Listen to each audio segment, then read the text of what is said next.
Assalamualaikum warahmatullahi wabarakatuh. Halo sahabat informan, apa kabarnya? Baik lagi bersama saya Edi Aprianto di channel Ladang Informasi. Sebelumnya saya minta maaf, saya baru bisa upload video kembali karena beberapa minggu terakhir saya disibukkan dengan urusan pekerjaan dan lain-lain. Oke, pada kesempatan kali ini saya akan membawakan sebuah topik atau informasi yang mungkin cukup menarik. Jadi ada salah satu teman saya yang bertanya, kalau kita memviralkan utang orang, itu kita bisa kena pidana nggak? Atau ada hukumannya nggak? Penasaran kan selanjutnya? Jangan kemana-mana, di sini aja. Ciao.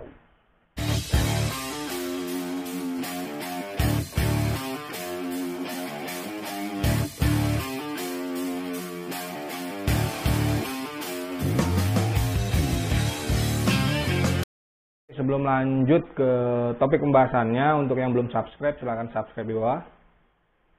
Jangan lupa nyalakan notifikasi loncengnya agar tidak ketinggalan info-info menarik dari channel Ladang Informasi.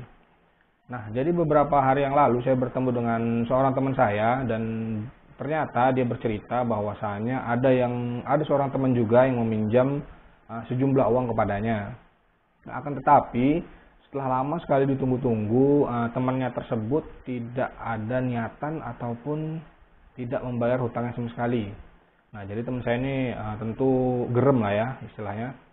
Dia gerem dan mungkin sudah putus asa juga hingga akhirnya dia terpikir untuk memviralkan hutang teman tersebut di media sosial. Di WA, di Instagram, di Facebook, pokoknya di media sosial, dengan tujuan agar si yang berhutang kepada dia itu malu dan akhirnya membayar hutangnya.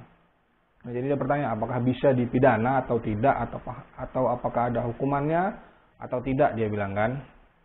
Nah, jadi sebelum kita masuk ke ranah hukumnya, jadi saya jelaskan kepadanya bahwasanya memviralkan itu menurut Kamus Besar Bahasa Indonesia adalah membagikan sesuatu informasi dengan tujuan agar tersebar luas secara cepat. Nah, jadi dengan maksud dia memviralkan tersebut adalah dia ingin memberitahu semua orang di media sosial, baik itu teman ataupun siapapun, agar semua orang tahu bahwasanya ada orang yang berhutang dengan dia dan tidak bayar. Ya, sebenarnya tujuan dia itu agar si yang berhutang itu membayar hutangnya. Akan tetapi di sini saya takutnya dan tentu saja ada ancamannya apabila kita membuat malu seseorang di media sosial, apalagi di media elektronik. Nah, karena menurut saya jika dia memviralkan hutang temannya tersebut ke media sosial, bisa jadi temannya tersebut menjadi malu dan tidak terima, dan akhirnya itu jatuhnya adalah pencemaran nama baik. Nah, dan seperti yang kita ketahui bahwasanya masalah pencemaran nama baik ini masuk ke dalam pasal 310 Kitab Undang-Undang Hukum Pidana ayat 1 dan 2 yang berbunyi, barang siapa sengaja menyerang kehormatan atau nama baik seseorang dengan menuduh sesuatu hal yang maksudnya terang supaya hal itu diketahui umum, diancam karena pencemaran dengan pidana penjara paling lama 9 bulan atau pidana denda paling banyak Rp4.500. Dan di ayat 2-nya berbunyi, jika hal itu dilakukan dengan tulisan atau gambaran yang disiarkan, dipertunjukkan atau ditempelkan di muka umum, maka diancam dengan pencemaran tertulis dengan pidana penjara paling lama 1 tahun 4 bulan atau pidana denda paling banyak Rp4.500. Nah, itu tentang pencemaran nama baik. Ternyata tidak itu saja yang dapat mengancam kita apabila kita memviralkan hutang seseorang. Akan tetapi kita juga dapat dikenai pasal 45 ayat 3 Undang-Undang Nomor 19 Tahun 2016 tentang ITE, yaitu Informasi dan Transaksi Elektronik. Ayat 3 yang berbunyi, setiap orang yang dengan sengaja atau tanpa hak mendistribusikan dan atau mentransmisikan dan atau membuat dapat diaksesnya informasi elektronik dan atau dokumen elektronik yang memiliki muatan penghinaan dan atau pencemaran nama baik sebagaimana dimaksud dalam pasal 27 ayat 3 dipidana dengan pidana penjara paling lama 4 tahun dan atau denda paling banyak 750 juta rupiah. Jadi saya berdasarkan yang undang-undang yang tadi, saya menjelaskan kepada teman saya bahwasanya hal itu sangat berisiko jika dia ingin memviralkan hutang orang tersebut. Dan jika orang tersebut tahu hukum, maka dengan segera dia akan melaporkan tindakan yang dilakukan oleh teman saya tersebut dengan memviralkan hutang yang dimilikinya. Ya memang tujuannya sih benar dia kan, karena dia sudah bingung ataupun sudah buntu pikirannya bagaimana cara menagih hutang temannya tersebut. Ya, jadi dia ingin memviralkan hutangnya di media sosial. Akan tetapi kita harus lebih bijak lagi dalam menggunakan media sosial. Ya walaupun hal ini tujuan kita untuk melakukan sesuatu yang baik, akan tetapi kita harus sangat-sangat berhati-hati dalam mengakses media sosial ataupun apapun yang kita ingin share di media sosial yang kita miliki.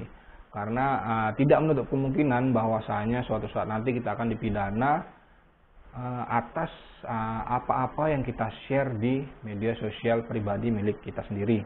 Nah, setelah saya menjelaskan kepada teman saya hal-hal yang demikian, dia bilang kepada saya bahwasanya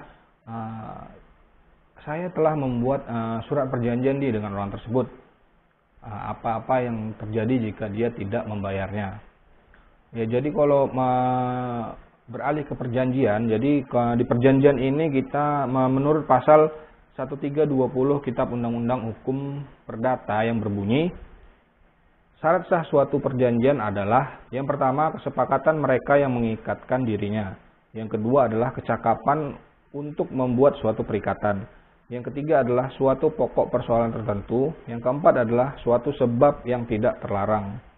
Nah, jadi saya kembali menjelaskan bahwasanya dalam pasal 1320 tadi Kitab Undang-Undang Hukum Perdata itu semuanya bisa batal demi hukum apabila ada hal-hal yang menentang hukum, seperti kita memviralkan hutang itu kan tentu saja kita membuat malu si orang yang berhutang dan akhirnya dia merasa nama baiknya tercemarkan.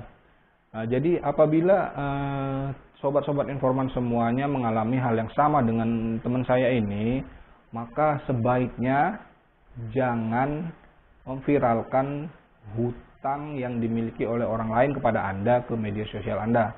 Karena itu sangat-sangat berbahaya dan Anda dapat segera dipidana dengan pasal-pasal dari undang-undang yang telah saya sebutkan tadi. Nah, alangkah baiknya lebih baik Anda segera menemui orang tersebut dan segera menagihnya. Tapi tidak melewat dengan memviralkannya di media sosial. Maka dari itu sekali lagi saya tekankan agar sangat berhati-hati dalam membagikan atau meng-share sesuatu di media sosial Anda.